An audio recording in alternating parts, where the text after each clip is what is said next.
Kalau saya cuma seorang ibu rumah tangga yang lulusan SMA saja dengan anak begitu banyak, mampu menulis sebuah buku dengan 2.600 halaman, kemudian saya pangkas jadi 1.600.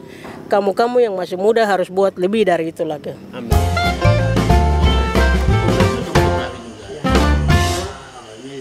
Hal yang saya apresiasi dari buku ini nih, karya seorang perempuan Papua. Tidak mudah, kita perempuan Papua belum banyak yang berani, terutama kita yang ada di dalam ini. Padahal kita menyaksikan begitu banyak fakta, kita punya cerita, sejuta cerita yang ada, tapi mungkin iklim di sini belum terlalu banyak membantu kita untuk bisa melangkah sampai menghasilkan sesuatu seperti apa yang Mama buat.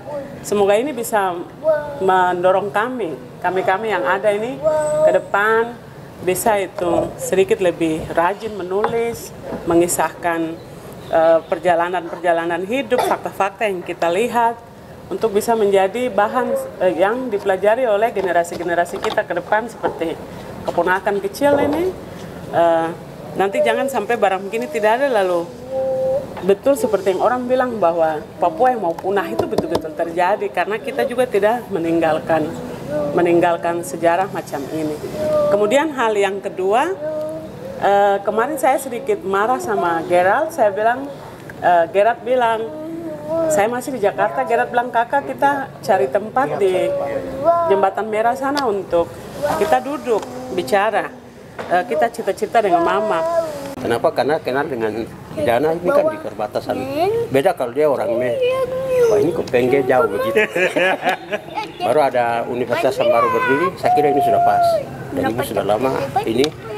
Satu yang saya sangat bangga, memang saat ini kan kalau sudah kawin orang berpikir dunia ilmiah dan segala macam itu sudah lewat kalau so kawin. Orang biasa pikir begitu. Tapi ini sebuah inspirasi. Mungkin terutama untuk nanti ini ya, perempuan-perempuan Papua yang muda, bahwa ini kata perempuan, dia sudah Mama punya anak sekian tapi bisa menghasilkan karya ini. Terus buku ini juga saya lihat tidak main-main. Ini mungkin buku satu baru pertama di bumi ya, karena buku macam begini belum ada. Iya. Ini apa? Halo sahabat-sahabat dimanapun kalian berada. Hari ini saya kedatangan tamu bersama orang-orang hebat dari Universitas Okmin Papua, dan juga salah seorang ibu yang menginspirasi banyak anak muda Papua, bahkan perempuan Papua yang ada di tanah Papua, bahkan di seluruh Indonesia. Salah satu karyanya adalah, saya ada pegang nih guys, teman-teman bisa lihat. Ini kakak ibu punya karya ya. Mungkin kita akan bahas seputar Kamus Stokvisin Indonesia. Wow, ini luar biasa sekali. Namun sebelumnya, apa kabar nih di Universitas Okmin Papua, kakak? Kabar baik. Ya, luar biasa. Ya. Ini kakak ibu apa kabar? Baik-baik. Ya, puji Tuhan. Ya, podcast kita kali ini didukung oleh Universitas Okmin Papua, dan pendirinya sudah ada di samping kanan saya, Bung Gerard, dan juga salah seorang ibu yang menulis buku Kamus Stokvisin ini, kakak Yuliana, sudah ada di samping kiri saya ya. Selamat datang kakak, senang kita bisa berjumpa. Mungkin kita akan berkenalan dulu. Pertama, mungkin kakak ibu bisa perkenalkan diri, sapa buat pemirsa semuanya. Ya, ini mungkin bisa pegang mic. Ya. Sambil pegang nggak apa-apa. Oke. Sekarang sudah jam berapa? Tidak apa-apa. Selamat malam semua. Ya. Nama saya Yuliana Blandina Rumasep, anak ke-10 dari 10 bersaudara. Ya. Untuk sementara ini saya tinggal di Belanda bersama keluarga saya dan bekerja di sana. Good night all get on.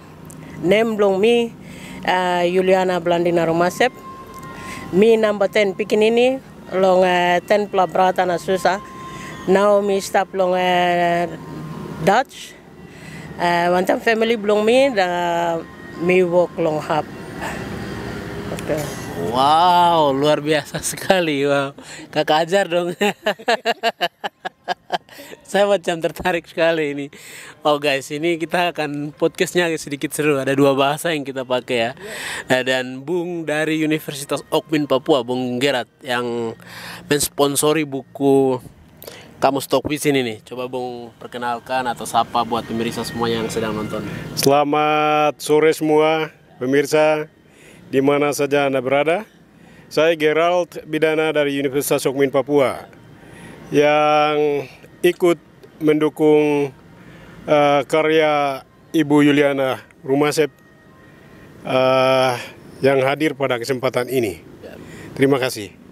Wow, luar biasa Bung. Wow, luar biasa sekali ya Bung. Terima kasih sebelumnya sudah hadir dalam podcast ini. Kita akan banyak sekali mengulas tentang Tokpisin. Kenapa Tokpisin hadir di Indonesia bahkan di tanah Papua ya. Terus kenapa kakak bisa menulis buku ini ya. Mungkin kakak bisa cerita sedikit kenapa kakak mau jadi penulis. Mungkin ada hal apa yang mendorong kakak dalam diri kakak sendiri ya. Terima kasih. Pertama-tama itu tahun 2006 saya dan salah seorang adik saya Reni, kami bergabung dengan banyak pemuda-pemudi di salah sebuah website namanya Ya Suara Hukum. Di sana ada beberapa orang menulis tentang lagu-lagu dalam bahasa Pidgin, dan ada 1 atau 2 orang berusaha untuk terjemahkan lagu itu ke dalam bahasa Indonesia. Tapi kemudian saya lihat terjemahannya tidak sesuai. Saya protes, terus mereka bilang, oke, kalau kakak bisa kakak perbaiki. Nah, saya berusaha untuk terjemahkan lagu pertama. Lagu kedua juga begitu. Karena mereka lihat bahwa saya mengerti bahasa Pidgin dengan baik, Tokpisin Papua Nugini itu dengan baik. Mereka minta supaya kalau boleh saya menginput kata-kata ke dalam kamus online di grup tersebut. Saya sudah berusaha beberapa kali input banyak kata, kemudian 1-2 problem akhirnya terhapus lagi. Kemudian saya mulai lagi membantu dengan menginput berikut lagi, kira-kira 2 atau lebih dari 3 kali. Akhirnya saya sendiri jadi bosan, terus saya stop. Setelah stop tahun 2013, adik saya Reni bilang, kakak kita coba buka grup Mari Belajar Bahasa Pidgin Papua Nugini di Facebook. Wow. Saya bilang buka grup itu bagus, cumanya ini saya sendiri tidak punya waktu karena harus mengasuh 10 orang anak, itu bukan pekerjaan yang gampang. Luar biasa. Ya, dan tapi kemudian coba dulu. Oke, akhirnya kita buka grup itu, anggota kita lebih dari 3.000 orang ada. Wow. Persoalan yang kita hadapi di situ, tidak semua anggota masuk serentak. Jadi waktu saya berusaha menjelaskan, misalnya ada bagian-bagian perlu saya tulis lalu jelaskan, yang ikuti dengan baik mereka paham, tapi yang baru masuk mereka ajukan lagi pertanyaan yang sama. Dan saya rasa itu sulit karena harus menjelaskan hal yang sama berulang kali kan. Tidak mungkin terus begitu. Betul. Akhirnya saya bilang sama Reni, saya stop dengan ini. Reni bilang, kalau begini-begini bagaimana kalau kita tulis kamus bahasa Pidgin? Wow. Saya bilang dia, wah, kau pikir ini pekerjaan gampang kah? Nah, kakak coba dulu, coba dulu. Nah, saya bilang oke, saya tulis, tapi kamu 2 harus bantu saya. Ini adik Gerald dengan adik Reni harus bantu saya, sebab ini bukan pekerjaan mudah. Ya, dari situ saya mulai terdorong. Saya juga berpikir bahwa pasti banyak orang perlu, mereka harus paham tentang bahasa ini karena Indonesia berbatasan dengan Papua Nugini, dan sebuah komunikasi itu kalau akan berjalan seimbang kalau kedua belah pihak paham akan bahasa yang mereka pakai. Betul, setuju. Jadi itu yang mendorong, itu salah satu. Kemudian yang kedua, saya juga pernah berhadapan dengan situasi di mana saya tidak paham tentang bahasa ini. Oke. Jadi yang saat itu saya rasa seperti telinga tuli, mata buta, otak mati.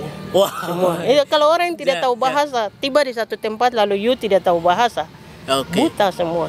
Wow. Bahasa ini penting. Jadi berangkat dari pengalaman Ya. ketidaktahuan dan setelah Ya. kakak tahu termotivasi untuk buat kamus. Ya, Wow, tepat. luar biasa. Ya. Luar biasa. Mungkin pakai bahasa topizin sedikit.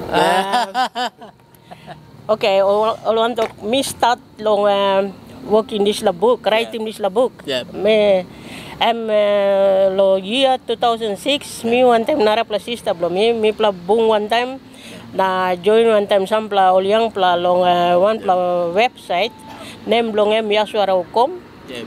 and sampla lain lo disla hap only try long write him all sing lo Papua New Guinea and sampla lain only try lo translate him all work lo tanim disla bata illustrate. So me talk also this line of straight. So all talk me. Suppose you sabe, okay, you write him. Yeah. So me try him lo translate him this la sing. Go lo talk Indonesia and finish this la. Only talk me also. Okay, now me pla try him lo working on pla online dictionary. Wow. So enough you helping me pla lo put him some pla talk pisin go inside or okay me talk also me try him. Wow. Me try lo working this lot. I think more than triple time. That's all. Me pla facing problem na something ya go cranky all get us. So me losing. Me give up na me losing. Okay lo year 2013 lilik sista belum me talk. Enough me pla open one pla group lo Facebook na working this la line him all people long Indonesia lo all line him talk pisin to lo Papua New Guinea. Me talk this time hard because me got big pla family, me got 10 pla pikin ini. Na me film hard too much. Tas all em talk, you try him tas all. Sista belum me try him. Okay, me tu pla try him. Me talk, okay me try him. Tas all you one time friend lo you, this time friend belum. You tu pla mas helping me. Tergerak. You tu pla mas helping me lo working this la. Okay, me pla try him. Me try him no got. I got 30 more than 3,000 people all joining this group. Now all interested lo line him talk pisin. A problem we facing all sample line all come pass. Na sample line come behind. All line come pass. All can understand, but all line come behind. All give him same question lo me. Yeah. Na me film hard straight lo work him this lot. So me give up na me talk me lose him this lot. Na sister belum me talk. Mas kisah pasal no, you me try lo writing one pla dictionary book lo pa ini meaning long talk pisin igo lo Indonesia. Na me talk this time hard straight because me big pla work too much na me got big pla responsibility lo family belum me. Tasol sister ya talk you me try. Okay. Na nara pla something me bin come up lo Papua New Guinea na me no understand talk pisin tu. Me pilih mo ting belum mi black all geta pas all geta I belum mi pas mouse pas all geta pas. Na mi sawel sama all people suppose all no understand lo nara pla language lo nara pla country all by facing same problem also me. Na meeting enough me yeti pas facing this la problem nara pla no gat. Na mi try best belum mi lo writing this la book. Wow. Thank you. This is book guys. Yeah. Thank you. Kakak Yuli, ya mungkin Kakak Gerat dari Universitas Okmin Papua, kenapa Universitas Okmin Papua mensponsori pencetakan buku Kamus Tokpisin Indonesia ini? Baik, singkatnya begini, kamus ini hadir Kakak Ibu Yuliana bisa selesaikan dengan upaya keras. Itu karena saya mengikuti proses sejak awal. Itu pertama. Ketemu dengan kakak, komunikasi dengan kakak, dan saya juga ikut belajar sedikit bagaimana menggunakan bahasa Tokpisin ketika saya studi. Lalu kemudian dalam proses itu saya juga ikut menyusun bersama teman-teman konsep pendirian Universitas Hokmin Papua. Saat penyusunan konsep pendirian Universitas Hokmin juga ya artinya melengkapi dokumen-dokumen. Saat-saat itu saya diskusi juga dengan kakak. Saya bertanya ketika saya jatuh berhadapan dengan ya sejumlah hal yang tidak harus selesaikan oleh saya sendiri, komunikasi dengan kakak ini juga dengan yang lain, sehingga ketika kakak menyatakan bahwa akan menyusun kamus ini, saya ikut, ya saya mengiyakan dan bangun diskusi dan beri catatan terus, ayo kakak maju terus, kakak harus selesaikan karena ini penting. Ini penting karena apa? Ini bahasa yang ini adalah sudah dikenal banyak orang di semuanya, terutama di daerah Pasifik, Papua New Guinea dan beberapa negara. Dan kita ini bagian dari mereka. Dan kita ini orang-orang perbatasan. Karena itu minimal kita ini harus tahu. Saya, you dan generasi lain. Karena ini era globalisasi. Dunia sudah terbuka. Mau tidak mau, sebagai satu komunitas Papua Melanesia, itu harus tahu bahasa. Nah, pemeliharaan atau pelestarian bahasa ini bagian dari kebudayaan. Budaya Papua, budaya Melanesia, salah satunya adalah bahasa Tokpisin yang digunakan oleh teman-teman kita di Papua New Guinea dan negara-negara lain di Pasifik. Oke, lalu karena kami sudah tahu bahwa Ibu Yuliana juga ikut mendukung mematangkan konsep pendirian Universitas Hokmin Papua. Karena itu karya ini kami harus dukung, dan karya ini kita taruh di Universitas Hokmin Papua sebagai kajian secara ilmiah. Ada kontinuitas kajian secara ilmiah, kajian linguistik oleh Universitas Hokmin Papua. Luar biasa. Ya itu. Luar biasa. Jadi kami mendukung kamus ini harus dicetak dan didokumentasikan di kampus itu dan juga digunakan oleh saudara-saudara kita yang generasi muda Papua. Ya. Luar biasa, Bung. Luar biasa, pemirsa. Ini sangat bermanfaat sekali untuk generasi muda saat ini ya. Apalagi dengan Indonesia punya program ekonomi ke Pasifik, itu sangat melalui Papua New Guinea itu kan sangat membantu sekali untuk percepatan kemajuan negara Indonesia dan juga Papua sendiri untuk mempermudah komunikasinya itu melalui buku ini ya. Jadi saya juga secara pribadi saya akan belajar juga. Terima kasih kakak ibu ya. Kakak Yuli sudah berapa lama menulis buku ini mungkin? Saya mulai menulis buku ini dengan serius itu tahun 2016. Wow, luar biasa. 2016 saya mulai menulis, ya tidak langsung menulis, saya harus cari seperti referensi begitu. Saya tidak punya buku-buku referensi, jadi mau tidak mau saya harus bongkar pasang di Google. Saya cek beberapa kamus di situ. Kamus pertama kurang begitu lengkap, kemudian ada 2 kamus, yang satu kurang lengkap, yang satu saya anggap cukup lengkap. Saya pakai kedua kamus itu untuk menjadi bahan perbandingan.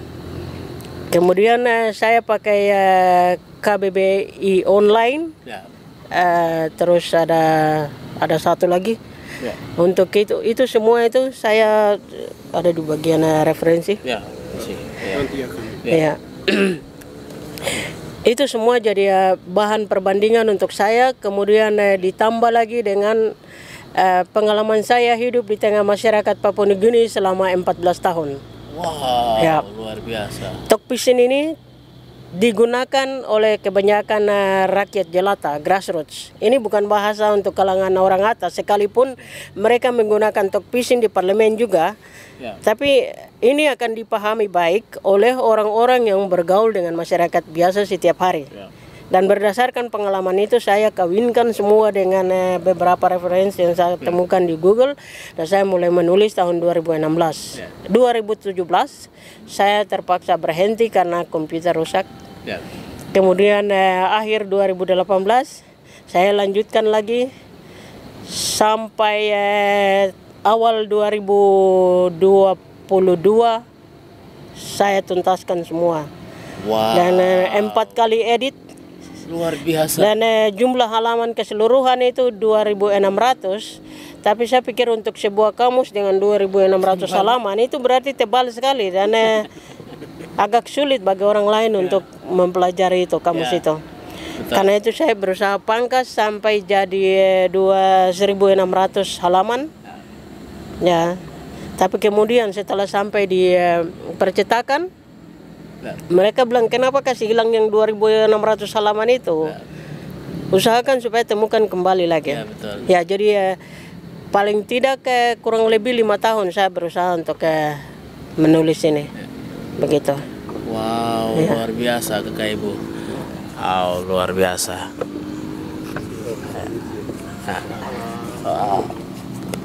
Luar biasa Kakak Ibu.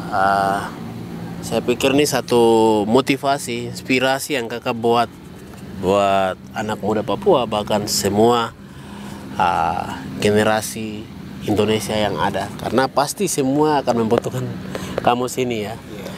Dan Kakak Gerard, apa saja yang akan dilakukan oleh Okmin ketika buku ini di launching? Tahap-tahap apa saja yang akan dilakukan? Universitas Okmin Papua sudah punya plan. Sudah punya plan. Kami sedang dampingi kakak juga tim editor. Tim editor kami ada di Jogja. Sedang layout dan editing. Juga kami connect dengan penerbitan. Kami harap dalam proses itu bisa selesai dalam 1 bulan atau 1,5 bulan. Sehingga diperkirakan bulan Oktober bisa terbit. Wow, bulan Oktober ya, luar biasa ya.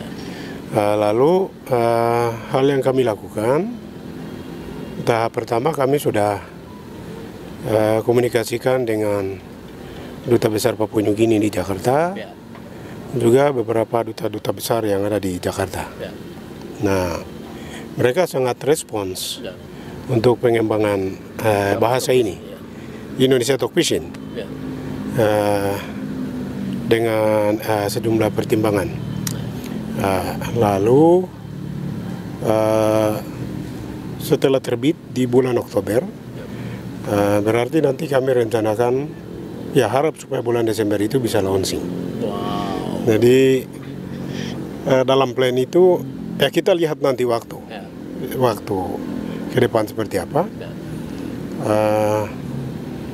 Kalau situasinya mendukung, maka ada rencana pra-launching di Jakarta. Wow, luar biasa. Pra-launching di Jakarta, lalu nanti launchingnya di Papua. Entah di Jayapura atau di Oksibin. Di kampus Okmin langsung? Bisa di kampus Okmin langsung, atau nanti kita lihat mungkin lakukan di Jayapura, mungkin bersama Universitas Cenderawasih, karena universitas tertua di sini. Juga sebagai kerjasama begitu. Juga kemungkinan dengan Universitas Internasional Papua di sini. Kami menunggu. Kami sedang ada komunikasi jalan. Harap komunikasi itu bisa direalisasikan. Luar biasa. Kira-kira itulah, dan kami harap supaya ini bagian dari pendidikan, edukasi kepada generasi muda. Maka ini bisa terdistribusi ke satuan-satuan pendidikan. Betul, setuju. Yang ada di, terutama kita yang ada di perbatasan. dari perbatasan supaya kita bisa tahu. Ya. Dan kita ini kami punya pemahaman dan sedang ada telah riset dan bahwa kita ini garda depan Indonesia. Ya, betul. Juga teman-teman dari sebelah. Betul. Jadi ini catatan penting untuk generasi muda Ya. Papua saat ini. Ya. Itu. Oh, luar biasa. Ya, Merisa, ada satu pepatah katakan bahwa pendidikan itu jendela dunia. Nah, dan untuk membuka jendela dunia ini salah satu caranya untuk kakak ibu sudah membantu menyelamatkan generasi dari ketidaktahuan. Dan ke depan itu anak muda Papua bahkan Indonesia akan tertolong melalui karyanya kakak ini. Luar biasa sekali kakak, saya apresiasi. Terima kasih banyak sudah tolong kami kakak. Dan kakak, ada pesan apa yang mau kakak sampaikan? Kadang kan ibu-ibu seorang rumah tangga kadang kan minder, sibuk. Tapi kakak terus memacu kakak diri. Bagaimana cara untuk kakak memacu diri terus menulis buku ini? Itu pesan apa yang kamu sampaikan, sekaligus cara apa yang kakak pakai sampai bisa karya yang besar ini bisa ada di kita saat ini?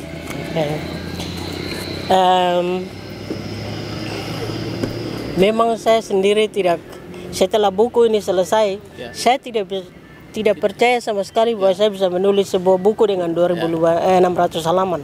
2.600 halaman. Wow. Karena menjadi ibu rumah tangga di negara maju seperti di Belanda itu bukan hal yang mudah. Punya 10 orang anak yang masih usia sekolah. Kemudian saya sendiri juga harus menyesuaikan diri dengan peraturan pemerintah setempat, di mana saya harus berusaha untuk cari pekerjaan, sukarelawan, sukarelawati untuk bantu para penyandang cacat. Jadi dalam 1 minggu saya harus habiskan 9 jam bersama para penyandang cacat. Oh, jadi di Belanda kakak bekerja sebagai pendamping. Ya. Wow, luar biasa. Jadi untuk mencari pengalaman kan. Ya, luar biasa. Jadi saya berhadapan dengan para penyandang cacat itu dalam 1 minggu 9 jam. Wow. Nah, itu diharuskan oleh pemerintah bagi mereka yang belum punya kerja tetapi mendapat tunjangan sosial dari pemerintah. Paling tidak kita harus melakukan sesuatu untuk membantu orang lain. Begitu. Nah, jam 9, setengah 9 sampai jam 12 itu saya bersama para penyandang cacat. Kemudian kembali ke rumah lagi harus siapkan ibu rumah tangga. Secara normal saya harus siapkan semua. Kemudian jam 8 malam setelah makan malam anak-anak saya itu harus berhadapan dengan pekerjaan rumah. Untuk saya tidak menjadi masalah kalau bapak mereka mau sibuk dengan pekerjaan silakan. Tapi saya harus ada di tengah anak-anak saya supaya mereka punya mereka merasa kuat ya secara psikolog, mau mama ada di tengah kita ya kita semangat untuk kerja semacam begitu. Nah, problem itu kalau saya sendiri duduk begitu saja kan tidak ada pekerjaan lain, bisa bosan dan pergi tidur atau semacam begitu. Sedangkan anak-anak masih harus belajar sampai jam 11 malam. So kesempatan itu saya gunakan untuk menulis. Jadi tidak hanya persiapkan anak-anak saya sebagai generasi penerus, tetapi juga persiapkan anak-anak lain lewat tulisan saya supaya mereka juga bisa mendapatkan sesuatu yang baru yang bermanfaat untuk hidup mereka. Wow, begitu. Luar biasa. Terima kasih. Jadi, dan Bung Gerat dari Okmin, hal apa yang kakak mau sampaikan buat generasi muda Papua di bidang karya menulis? Ya, yang paling terpenting adalah di era sekarang ini kan era terbuka, dan generasi sekarang ini dituntut untuk mengembangkan diri mengembangkan diri dengan memanfaatkan kemajuan-kemajuan yang ada. kemajuan teknologi, ilmu pengetahuan dan teknologi yang sudah sangat canggih sekarang. Karena itu salah satu bentuk dari karya generasi muda itu mau tidak mau menuju pada pencapaian puncak keberhasilan itu harus menulis. Apalagi sudah menjadi mahasiswa, itu hasil terakhir dari proses itu adalah harus menulis. Menulis menghasilkan hasil risetnya, atau katakanlah skripsi atau tesis untuk S2 dan disertasi untuk S3. Jadi generasi muda sekarang kita belajar dari pengalaman kakak ibu ini untuk mengembangkan potensi diri dengan menggali sejumlah informasi, lalu membaca dan harus menulis, sehingga ya kita tidak kalah karena dari seorang ibu rumah tangga. Nah, itu yang paling terpenting yang harus dicatat oleh generasi muda. Jadi harus lebih. Yang sudah dibuat itu harus dikembangkan, didalami, lakukan diteliti ulang oleh generasi muda, terutama universitas, mahasiswa di universitas yang ada di Papua, ya. Universitas Akumin Papua, lalu sekarang ada International University di Papua, lalu Universitas Cenderawasih juga yang lain-lain yang berjamur di seluruh Papua ini. Jadi dari hasil kajian para mahasiswa proses belajar itu terakhir nanti akan menghasilkan sebuah kajian, skripsi atau tesis atau disertasi. Itu wajib dilakukan, dan untuk mendukung itu mau tidak mau harus baca. Salah satunya harus baca kamus ini, sehingga ada pengayaan, sehingga ada penambahan kosakata. Karena dalam mengkomunikasikan sesuatu dalam bentuk tulisan itu harus butuh kosakata. Dan dalam pengalaman kami bahwa kita ini kekurangan kosakata. Karena itu butuh banyak baca supaya memperkaya kosakata, lalu kemudian dalam menyusun sesuatu itu bisa membangun konstruksi bahasanya itu dengan teratur, sesuai tuntutan akademik misalnya. Kira-kira itu. Luar biasa, terima kasih Bung Gerat. Itu sangat penting sekali untuk mahasiswa, bahkan pemuda-pemuda yang sedang berkembang. Dan kakak ibu, kata kunci atau pesan apa yang mau kakak sampaikan buat generasi muda ini?